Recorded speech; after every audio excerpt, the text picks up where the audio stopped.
मी Ujjwala शौर्यस cloud kitchen मध्ये मी तुमचं मनापासून खूप खूप स्वागत करत आहे।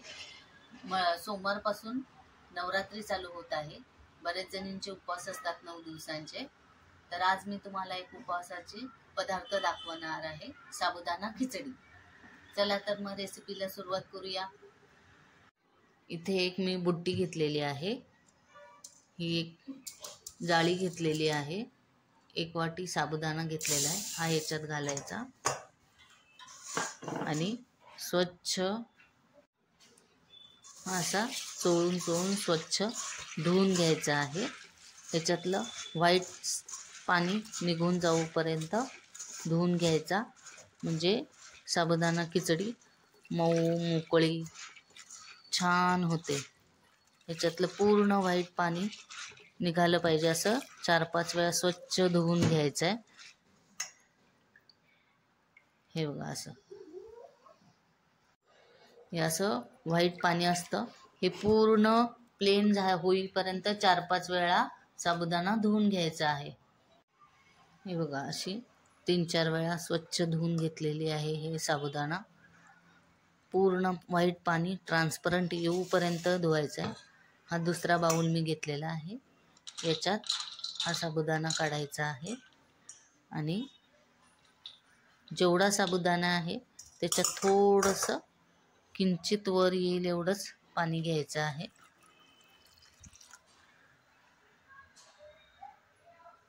हे बघा, एवढंच असं पाणी घेऊन 4-5 तास साबुदाणा भिजत घालायचा आहे। हे बघा, साबुदाणा 4-5 तास भिजल्यानंतर हा असा टपोरा झालेला आहे। असं थोडंसं साबुदाणा मोकळा करून घ्यायचा। चला तर आता खिचडी बनवायला घेऊया। इथं मी खिचडी करायला एक कढई ठेवलेली आहे, त्याच्यात आता 1 चमचा तूप घालायचा आहे।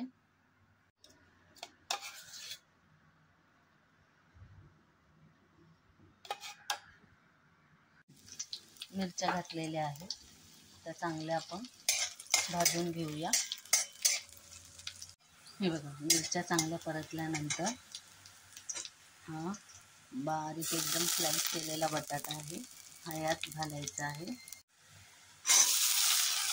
हा पण चांगला तेलात परतून शिजवून घ्यायचा आहे। चांगला तेलात परतून ना 5 मिनिटं असं झाकून ठेवायचं आहे, म्हणजे बटाटा चांगला शिजतो।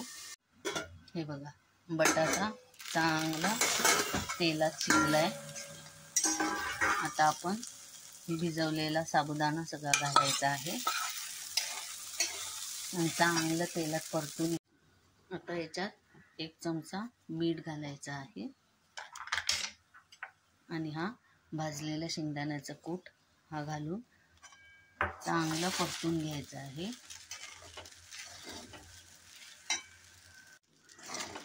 हे बघा, असं परतून घ्यायचं आहे आणि 5 मिनिटं फक्त त्याला वाफ काढायची आहे। झाकून ठेवूया, म्हणजे ते साबुदाणा चांगला ट्रान्सपरंट होईल। हे बघा, आता 5 मिनिटं झालेली आहे। खिचडी बघूया आपण। हे बघा, कशी छान मऊसूत आणि मोकळी झालेली आहे।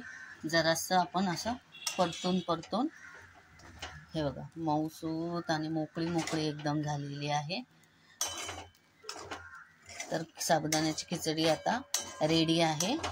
चला तर मग प्लेटिंग करूया। हे बघा, हे खिचडी बरोबर खायला दही आहे, मी लावलेलं आहे स्वतः घरी। हे बघा, खिचडी बरोबर दही खूप छान लागतं। या ताटात आता आपण खिचडी घेऊया।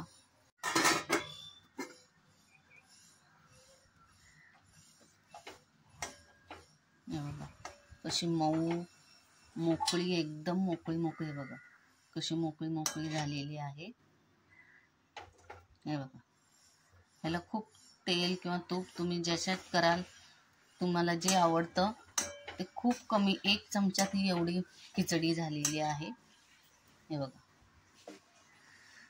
मऊ मऊ एकदम मोकळी मोकळी झालेली आहे.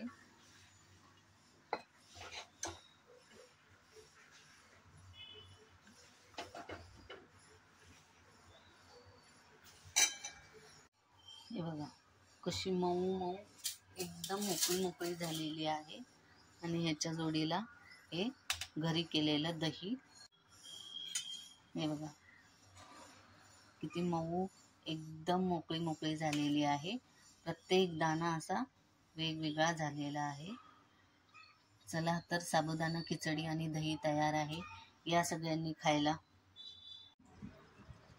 तर माझी साबुदाणा खिचडी ही रेसिपी तुम्हाला कशी वाटली ते मला कमेंटमध्ये नक्की कळवा.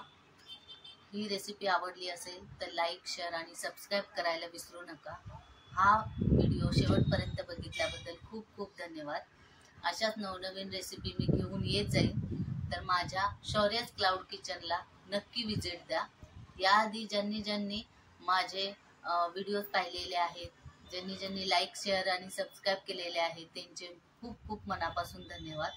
अशाच पद्धतीने तुम्ही माझ्या शौर्यच क्लाउड किचनला नक्की विजिट द्या. मी नवनवीन रेसिपी घेऊन येत जाईल. धन्यवाद.